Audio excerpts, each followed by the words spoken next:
구약성경 85면입니다. 구약성경 85면.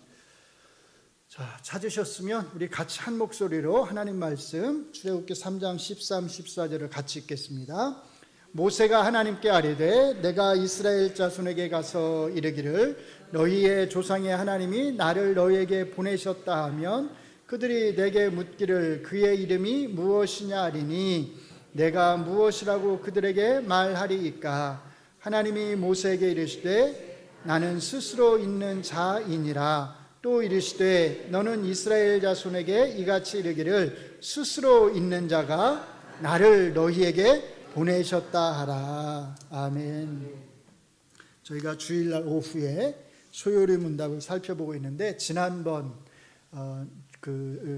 주일날 오후에 저희가 소요리 문답 사문을 사실은 사문의 일부죠. 전체를 다 살펴본 건 아니고 살펴보았었습니다. 오늘 이제 나머지 부분을 좀 살펴보려고 하는데 일단 사문을 같이 읽고 시작을 하도록 하겠습니다. 제가 문을 읽고 언제나 그렇듯이 여러분들이 답을 읽으시면 되겠습니다. 제 3문 하나님은 어떤 분이십니까?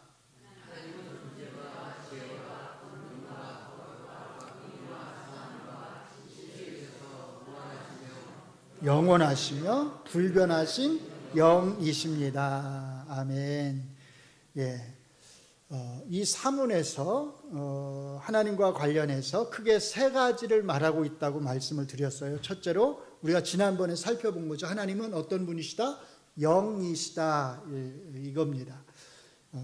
둘째는요, 하나님의 속성에는 7가지 속성이 있는데 존재, 지혜, 권능, 거룩, 공의, 선함, 진실이라고 하는 7가지 속성이 있다는 겁니다. 이 7가지 속성을 가리켜서 공유적 속성 이렇게 말을 합니다. 마지막 세 번째는요, 하나님의 속성에는 이 7가지 속성만이 아니라 무한성, 영원성, 불변성, 이 세 가지 속성이 또 있다는 겁니다. 이 세 가지 속성을 가리켜서 우리가 비공유적 속성 이렇게 이야기를 하거든요. 오늘은 이 두 번째와 세 번째, 그러니까 하나님의 속성들 7가지 속성과 3가지 속성에 대해서 우리가 살펴보려고 합니다. 속성이라고 하는 말이 좀 낯설게 들리실 것 같아요. 우리가 일반적으로 쓰는 표현은 아닙니다. 그래서 그냥 여러분들이 이해하기 쉽게 표현을 하면 어떤 존재가 가지고 있는 성질 이렇게 이해를 하시면 좋을 것 같습니다. 그러니까 하나님이 가지고 있는 7가지 성질이 있다는 겁니다. 여러분들이 보시듯이 존재, 지혜, 권능, 거룩, 공의, 선함, 진실입니다. 하나님이 가지고 있다고 말해지는 여기다가 사문을 좀 올려놔 주시죠. 그냥 계속 그렇게 놓아두시면 좋을 것 같아요. 하나님이 가지고 있다고 말해지는 이 7가지 속성을 여러분들이 잘 생각해 보시면 이 7가지 속성들이 하나님뿐만 아니라 우리 인간들도 저 7가지 속성을 가지고 있는 것을 아실 수 있을 겁니다. 우리에게도 존재와 지혜, 권능, 거룩, 공의, 선함, 진실이 있습니다. 그래서 하나님에게 있을 뿐만 아니라 우리 인간에게도 있는 이 7가지 속성을 가리켜서 하나님과 우리가 함께 공유하고 있다고 하는 뜻에서 공유적 속성 이렇게 말을 하는 거예요. 자, 한번 생각을 해보죠. 하나님과 우상들의 가장 중요한 핵심적인 차이가 무엇일까요? 성경이 하나님과 우상을 비교해서 말을 할 때 물론 여러 가지로 말을 하지만 가장 중요한 차이가 있습니다. 그게 뭐냐면 하나님은 여호와 하나님은 존재하시는 하나님이신데 우상들은 존재하지 않는다는 겁니다. 이것을 조금 이렇게 전문적으로 표현을 하면 이렇게 표현할 수 있어요. 여호와 하나님에게는 존재, 저기 첫 번째 있잖아요. 이 존재라고 하는 속성이 있는데 우상들에게는 존재라고 하는 속성이 있을까요? 없을까요? 없다는 거예요. 그러니까 존재하지 않는 거지요. 특별히 여러분들이 구약성경을 보시면 우상들과 비교해서 하나님을 가리켜서 하나님이 어떤 하나님이신지를 강조하냐면 살아계시는 하나님 이렇게 말을 할 때가 많아요. 어떤 하나님이요?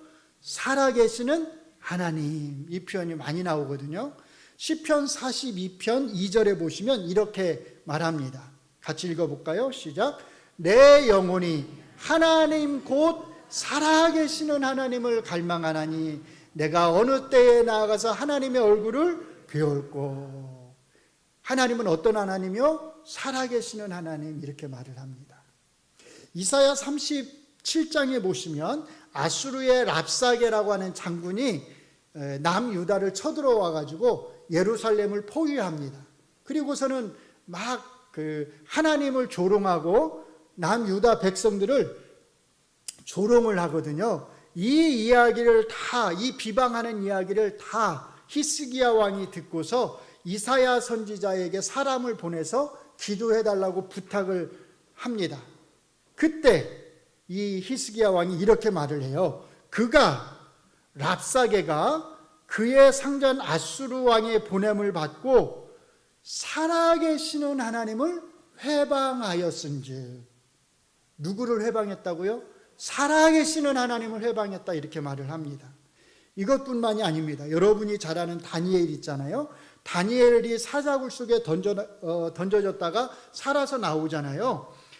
이것을 보고서 다리오 왕이 조서를 내렸는데 이 다리오 왕의 조서에는 이렇게 적혀져 있습니다. 다니엘 6장 26절을 읽어드리겠습니다. 내가 이제 조서를 내리노라. 내 나라 관할 아래에 있는 사람들은 다 다니엘의 하나님 앞에서 떨며 두려워할지니 그는 어떤 하나님이요? 살아계시는 하나님이시요. 이렇게 말을 합니다. 살아계시는 하나님이시다. 이게 무슨 의미일까요? 살아계시는 하나님? 이게 무슨 뜻일까요? 그냥 쉽게 말하면 이 하나님은 존재하시는 하나님이시다라고 하는 뜻입니다. 살아있다라고 하는 말은 뭐냐면 실제로 존재한다, 그런 뜻입니다. 그러니까 하나님에게서 가장 중요한 속성이 뭐냐면 존재라고 하는 속성입니다. 지난 시간에 우리가 하나님은 영이시다라고 하는 것에 대해서 살펴보았습니다. 자, 영이라고 하는 존재는 물리적인 이런 육체를 가지고 있지 않습니다. 그래서 우리가 영이라고 하는 존재는 눈으로 볼 수가 없어요. 자, 그럼 한번 생각을 해보세요. 눈에 보이지 않는 영이라고 하는 이 존재가 더 높은 존재성을 가질까요? 아니면 물리적으로 보이는 이 육체를 가진 이 존재가 더 큰 어떤 존재적 실제성을 지니고 있을까요? 우리가 볼 때는 손으로 만질 수 있는, 또 눈으로 볼 수 있는 이 물리적인 존재가 더 큰 그런 어떤 존재적인 실제성을 가지고 있는 것처럼 그렇게 생각이 되지만 사실은 그렇지 않다는 겁니다. 그냥 쉽게 생각하시면 이렇게 생각하면 돼요. 영이신 하나님의 존재가 더 큰 실제성을 가지고 있을까요? 피조된 인간, 육체적인 몸을 가지고 있는 인간이 더 큰 존재적인 실제성을 가지고 있을까요? 당연히 하나님이 가지고 있는 그 존재적인 실제성이 우리가 가지고 있는 존재적인 실제성보다 훨씬 더 클 것입니다.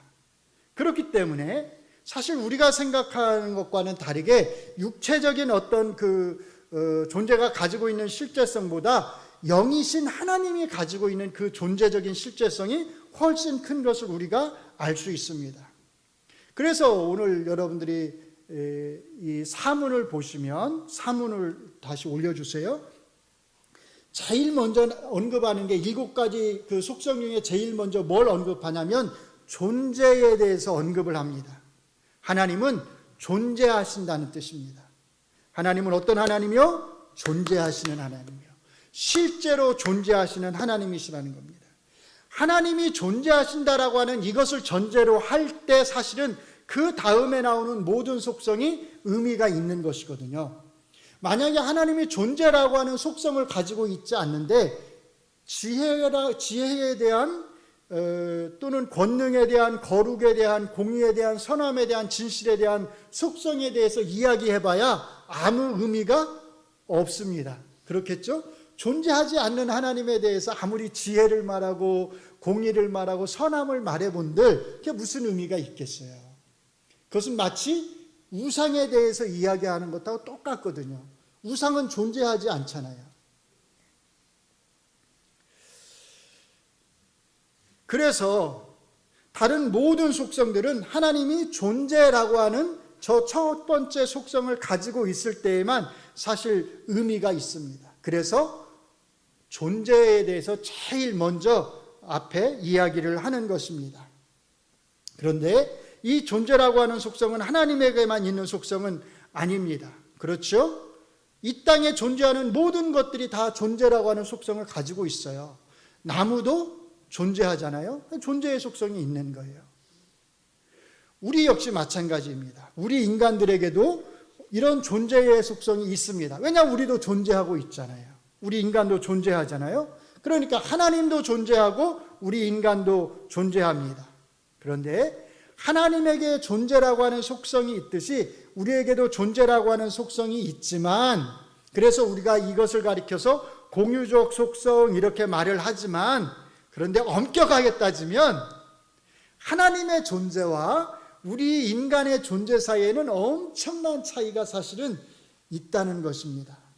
소요리 문답 사문은 세 가지 면에서 이 엄청난 차이를 이야기를 합니다. 첫째로 하나님의 존재는요, 뭐라고 말하냐면 무한하다 이렇게 이야기를 해요. 무한하시며 이렇게 이야기를 하잖아요.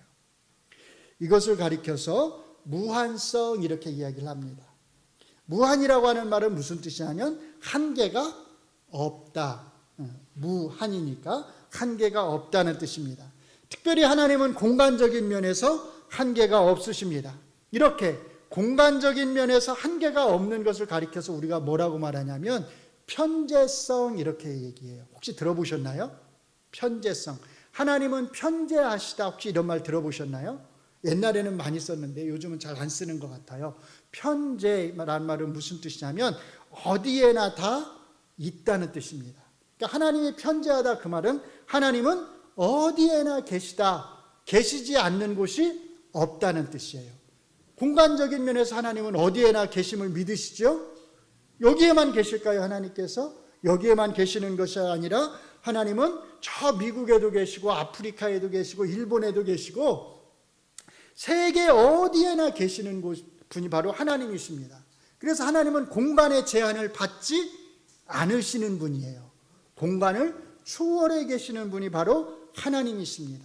이런 하나님을 가리켜서 편재하신 하나님 또는 공간적인 의미에서 무한하신 하나님, 우리가 이렇게 말을 할 수 있습니다. 그렇기 때문에 예수님께서도 우리가 어디에 들어가서 기도해도 하나님이 들으신다고 말씀하세요. 골방에 들어가서 우리가 기도를 해도 하나님은 들으신다고 말씀을 하세요. 왜냐하면 그 골방에도 하나님은 계시기 때문입니다. 이렇게 하나님의 존재는 무한성이라고 하는 특성을 가지고 있습니다. 그런데 우리 인간도 존재라고 하는 속성을 가지고 있지만 우리 인간의 존재는 무한하지 않습니다. 우리도 하나님처럼 존재라고 하는 속성을 가지고 있지만 우리는 지금 여기 있으면서 다른 곳에 있을 수 있어요? 없어요? 없어요. 우리는 공간의 제한을 받습니다. 우리가 이 동작중앙교회 예배당이라고 하는 이 공간에 우리가 있으면서 동시에 이 공간 밖에 있을 수는 없습니다. 어떤 인간도 이곳과 저곳에 동시에 함께 있을 수 있는 인간은 없습니다.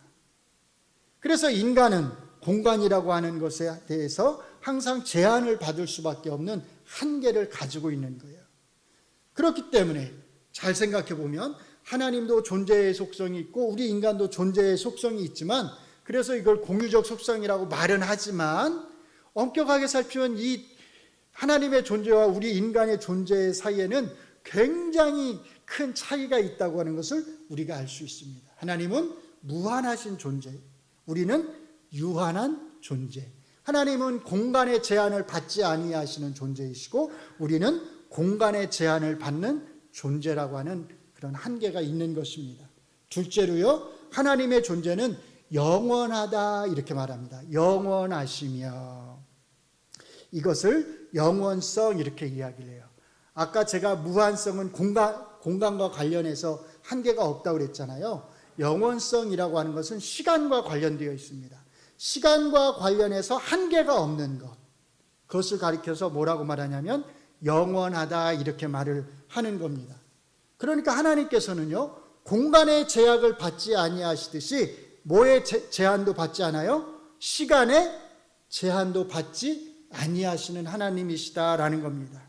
하나님은 공간을 초월해 계시듯이 또 시간을 초월해 계시는 그런 하나님이시라는 겁니다. 한번 생각을 해보세요. 하나님의 존재가 먼저일까요? 아니면 시간이 먼저일까요? 쉬운 질문을 던진 거예요. 하나님의 존재가 먼저일까요? 시간이 먼저일까요? 어떤 게 먼저 있는 걸까요? 당연히 하나님이 먼저 계시는 거죠. 하나님이 시간에 앞서서 먼저 존재하고 계셨다라고 하는 것을 잘 기억하셔야 합니다. 시간도 누가 창조한 거냐면 하나님이 창조하신 거예요. 이런 면에서 우리는 시간도 피조물이다 이렇게 말할 수 있어요. 우리 인간처럼 사실은 시간도 창조된 것이기 때문에 시간도 피조물입니다. 시간은 이 세상의 창조와 함께 시작된 것입니다. 그러나 하나님은 이 세상이 창조되기 전에 이미 존재하고 계셨던 분입니다. 그러므로 하나님은 시간에 앞서 계신 분입니다. 이 세상이 끝나면 아마 시간이라고 하는 것도 끝나게 될 겁니다. 그렇겠죠? 이 세상이 사라지면 시간이라고 하는 것도 당연히 사라질 겁니다. 그러나 이 세상의 시간이 끝나도 하나님은 어떨까요? 사라지지 않고 계속해서 존재하십니다. 이렇게 시간 이전에 이미 하나님은 존재하셨고 시간 이후에도 하나님은 계속해서 존재하실 것입니다. 이것을 가리켜서 뭐라고 하냐면 하나님의 영원성이라고 말을 하는 거예요. 그래서 성경에서는 뭐라고 말하냐면 영원하신 하나님 이렇게 말을 하는 겁니다. 그런데 인간은 어떤가요? 인간은 결코 영원하지 않습니다. 하나님도 존재의 속성을 가지고 있고 인간도 존재의 속성을 가지고 있지만 인간은 적어도 이 땅에 사는 동안에는 언제나 시간의 제약을 받으면서 살아갑니다. 그런데 저 천국에서는 어떨까요? 저 천국에서는 우리가 시간의 제약이 없이 하나님처럼 하나님이 가지고 계시는 그런 영원성이라고 하는 속성을 가지고 살아갈까요? 물론 우리는 나중에 천국에 가면 하나님과 함께 영원히 살 것입니다. 이것을 믿으시죠? 예, 우리는 하나님과 영원한 낙을 누릴 것입니다. 그러나 이때 우리가 하나님과 영원히 산다고 해서 우리에게 하나님이 소유하신 영원성이라고 하는 그 똑같은 속성이 주어지는 것은 아니라고 하는 것을 잘 기억하셔야 합니다. 우리는 저 천국에서 하나님과 영원히 살 것이지만 우리에게는 여전히 피조성, 유한한 존재라고 하는 그 한계가 있는 것입니다. 우리는 그 한계를 가지고 영원히 사는 것이에요. 바로 이것이 우리의 인간적 존재의 한계입니다. 그러므로 우리는 하나님과 존재라고 하는 속성을 공유하지만 그럼에도 불구하고 시간적인 측면에서 하나님은 영원하신 존재인 반면 우리는 아주 유한한 한계가 있는 그런 존재라고 하는 것을 알 수 있습니다. 마지막 세 번째로 하나님은 불변하시다 이렇게 말을 합니다. 불변하신 이렇게 이야기를 해요. 하나님은 불변하십니다. 하나님은 변하지 아니하시는 하나님이에요. 하나님은 그 존재 자체가 영원히 변하지 아니하시는 분이에요. 그런데 우리 인간은 어때요? 우리 인간은 시간이 지나면서 아이로 응애하고 태어나가지고 시간이 지나면서 뭐가 자랍니까? 키가 자라고 지식이 자랍니다. 계속 나이가 먹어가면 이제 또 노인이 돼가요. 또 힘이 또 약해져요. 우리는 오늘의 모습이 다르고요. 1시간 후의 모습이 다릅니다. 내일의 모습이 다르고 1년 후에 우리의 존재의 모습은 많이 다릅니다. 이렇게 우리 인간은 항상 변합니다. 우리가 느끼지 못하지만 1초 1초마다 사실 우리는 변화되고 있거든요. 인간은 변화 속에 언제나 살아갑니다. 그런데 하나님에게는 이런 변화들이 전혀 없습니다. 하나님의 존재에는 시간이 지난다고 해서 어떤 변화가 생겨나지 않습니다. 그렇죠? 하나님의 존재에는 아무리 많은 시간이 지나도 1000년이 지나고 10,000년이 지나도 하나님의 존재에는 우리가 뭐 자라나는 것처럼 자라난다든지 시간이 이렇게 많이 지나면 노쇠한다든지 이런 변화가 없어요. 그래서 하나님의 존재는 영원히 동일하다 이렇게 우리가 말할 수 있습니다. 이것은 하나님의 존재에서뿐만 아니라 하나님의 성품과 계획에 있어서도 마찬가지입니다. 여러분들이 성경을 보시면 하나님이 막 계획을 바꾸시는 것처럼 이야기가 되잖아요. 하나님이 계획을 막 바꾸시네? 불변하시는 하나님이라고 그러는데 이렇게 생각할 수도 있을 거예요. 그런데 사실은 성경에서 나오는 이런 하나님의 그 변하시는 모습들, 하나님이 계획을 바꾸는 이런 표현들은요, 우리 인간이 이해할 수 있도록 맞추어서 표현을 한 겁니다. 하나님의 성품도 마찬가지입니다. 하나님의 성품에는 사실 아무런 변화가 없습니다. 그런데 우리가 성경을 읽다 보면 때로 하나님께서는 막 기뻐하기도 하시고 때로는 질투하기도 하시고 때로는 막 분노하기도 하시고 막 이러시거든요. 이런 모습으로 묘사되는 것을 우리가 많이 보게 됩니다. 그러면 정말로 하나님께서 막 마음이 그 변덕이 심해서 어느 땐 이랬다 다른 땐 저랬다 막 이렇게 수시로 막 마음을 바꿨다가 우리가 어떻게 하느냐에 따라서 막 마음을 바꾸고 막 이러시는 하나님이실까요? 그런 것이 아니라 그 모든 표현들은 다 우리 인간에게 맞추어서 설명하는 표현들입니다. 우리가 이런 것을 가리켜서 여러분들이 아마 한 번쯤은 들어보셨을 거예요. 뭐라고 말하냐면 시인인, 동형론적 표현 이렇게 말을 합니다. 하나님을 마치 누구처럼요? 인간처럼 그렇게 표현을 하고 있다는 겁니다. 왜 그렇게 표현을 해야 할까요? 하나님은 인간이 아니시잖아요. 그런데 마치 하나님이 인간이신 것처럼 인간의 감정을 가지고 계신 것처럼 그렇게 표현을 하는 거예요. 왜일까요? 그렇게 표현을 하지 않으면 우리가 하나님을 도저히 이해할 수가 없는 거예요. 우리는 우리 인간의 한계가 있어가지고 우리가 가지고 있는 우리가 표현하는 감정들 그런 것들을 통해서 설명이 될 때 우리는 이게 이런 거구나 이렇게 이해할 수가 있거든요.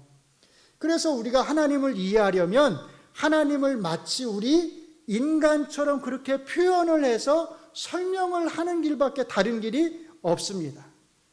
그래서 칼빈은요, 하나님이 자기 스스로를 낮추셔서 누구 눈높이에요?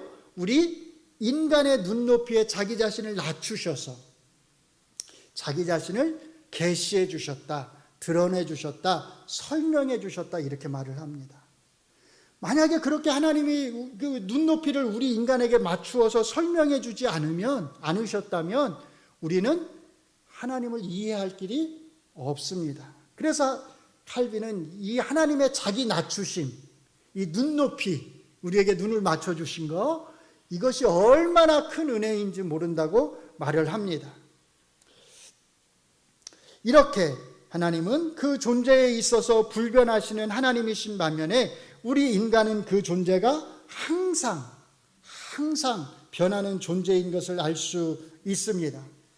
정리해서 말씀을 드리면, 하나님과 인간은 7가지 공유하고 있는 속성들이 있습니다.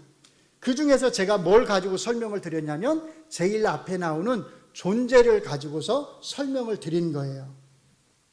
존재라고 하는 속성을 놓고 볼 때 하나님과 인간이 모두 이 속성을 가지고 있지만 그럼에도 불구하고 하나님의 존재와 인간의 존재 사이에는 엄청난 차이가 있는데 3가지 면에서 엄청난 차이가 있다는 겁니다. 첫째로 공간적인 면에서 무한성입니다.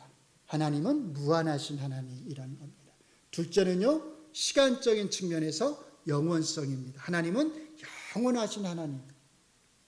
셋째는요, 존재 그 자체에 있어서 하나님의 불변성입니다. 하나님은 불변하시는 하나님이라는 겁니다. 이 무한성, 영원성, 불변성은 우리 인간이 가지고 있지 않은 속성, 하나님에게만 속해 있는 속성입니다. 그래서 이 3가지 속성을 가리켜서 비공유적 속성 그렇게 말을 하는 거예요. 그런데 존재에서만 그런 게 아닙니다. 나머지 6가지 속성에서도 마찬가지입니다.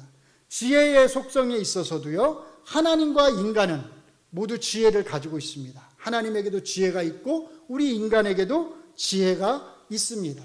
그러나 하나님의 지혜는요, 무한하고 영원하고 불변하는 그런 지혜입니다. 그런데 우리 인간의 지혜는 어떻지요? 무한하지 않고 영원하지 않고 불변하지 않는 그런 지혜입니다. 지금까지 제가 이렇게 설명을 드린 것처럼 하나님과 인간은 서로 공유하는 속성들이 있지만 그러면서도 이렇게 공유하지 않는 속성들이 있습니다. 자, 이게 무엇을 뜻할까요? 하나님과 우리가 공유하는 속성이 있고 또 동시에 이렇게 세 가지 공유하지 않는 속성을 가지고 있다고 하는 것, 이게 무엇을 뜻할까요? 먼저 우리가 하나님과 공유하고 있는 속성들이 있다고 하는 것은 다른 것이 아니라 우리가 하나님과 공유하고 있는 그 속성들을 통해서 하나님이 가지고 계시는 그 속성들을 잘 드러내야 한다는 겁니다. 이것이 매우 중요합니다. 공의라고 하는 속성을 놓고 한번 볼까요? 공의라고 하는 속성을 놓고 보면 하나님에게도 공의의 속성이 있고 우리에게도 공의의 속성이 있습니다. 하나님은 왜 우리에게 공의라고 하는 이 속성을 공유하실까요? 왜 우리에게도 공의라고 하는 속성을 주셨을까요? 그건 다른 것이 아니라 비록 우리가 부족하긴 하지만 우리 인간이 온전하게 공의를 이룰 수는 없지만 그럼에도 불구하고 우리의 부족한 공의를 통해서 누구의 공의로우시며 하나님의 공의로우심, 하나님이 얼마나 공의로우신 분이신지, 하나님이 얼마나 정의로운 분이신지를 우리의 부족한 공의를 통해서 하나님께서는 드러내기를 원하신다는 겁니다. 마찬가지예요. 선이라고 하는 속성을, 하나님에게도 선의 속성이 있고 우리 인간에게도 선의 속성이 있습니다. 왜 하나님이 우리에게 선의 속성을 주셨을까요? 왜 선의 속성을 우리와 공유하기를 하나님이 기뻐하셨을까요? 다른 것이 아니에요. 비록 우리가 부족하지만, 우리가 연약하지만 하나님께서는 우리가 행하는 선을 통해서 누구의 선하시며 하나님의 선하심을 이 온 땅에, 온 세상에 드러내기를 원하신다는 것입니다. 그래서 우리 그리스도인들은 정말로 선하게 살아야 돼요. 정말로 여러분들이 공의롭게 살아야 됩니다. 믿지 않는 사람들이 하나님의 이런 선과 공의를 드러낼까요? 그렇지 않습니다.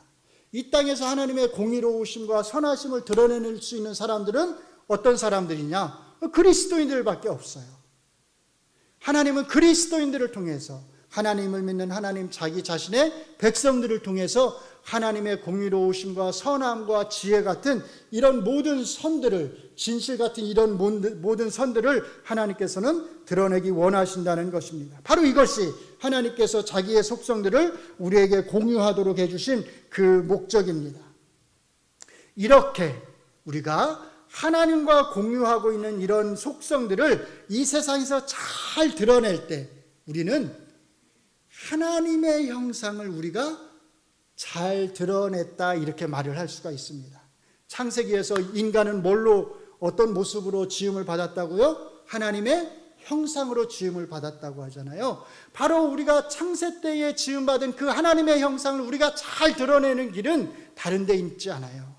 하나님과 우리가 함께 가지고 있는 이 공유적 속성들을 우리가 잘 실천하면 우리는 이 땅에서 하나님의 형상으로 살아가고 있다, 이렇게 말할 수 있는 거예요. 나는 하나님의 형상이다, 이렇게 말할 수 있다는 겁니다. 그러나 그럼에도 불구하고 우리는 언제나 하나님과 우리 사이에는 넘어설 수 없는 차이가 있다고 하는 것을 절대로 잊어서는 안 됩니다. 이 하나님과 우리 사이에 넘어설 수 없는 이 차이를 잘 보여주는 게 뭐냐면 바로 비공유적 속성들이에요.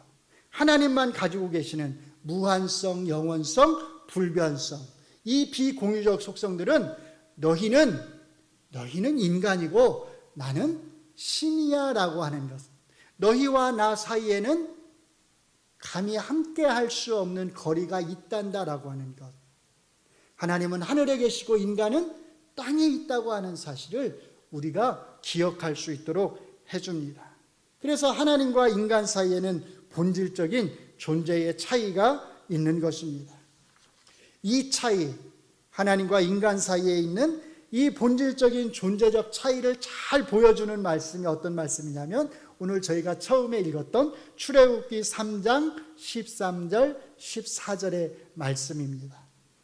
이 말씀을 우리가 한 번 더 같이 읽는 것으로 오늘의 말씀을 제가 마치도록 하겠습니다. 이 말씀이 하나님의 존재에 대해서 어떻게 말씀하는지 잘 마음속으로 새기면서 마지막으로 같이 출애굽기 3장 13절 14절 말씀을 읽겠습니다. 시작.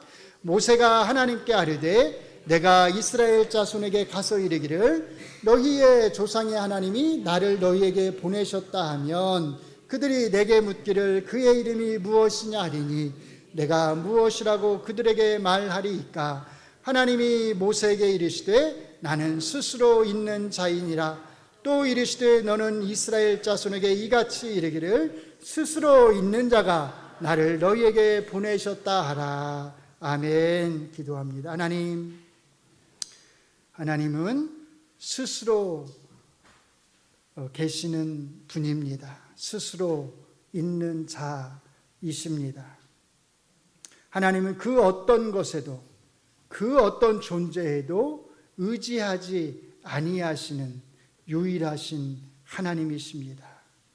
오히려 이 세상에 있는 모든 것들이 모든 존재가 다 하나님에게 그 존재를 의지하고 있음을 고백합니다. 이 엄청난 차이를 우리가 잊지 않게 하시고 하나님은 하늘에 계시고 우리는 땅에 있다고 하는 것을 잊지 않으면서 우리가 하나님을 잘 경외하게 하시고 하나님을 두려워하는 마음을 갖고서 살아가게 하여 주시옵소서. 그럼에도 불구하고 하나님께서는 우리의 눈높이에 맞추셔서 하나님이 어떤 분이신지를 우리에게 설명해 주시고 우리로 하여금 하나님을 알게 해 주심을 감사합니다. 우리에게 하나님이 가지고 계시는 여러 가지 속성들을 나누어 주심을 함께 공유할 수 있게 하심을 감사합니다.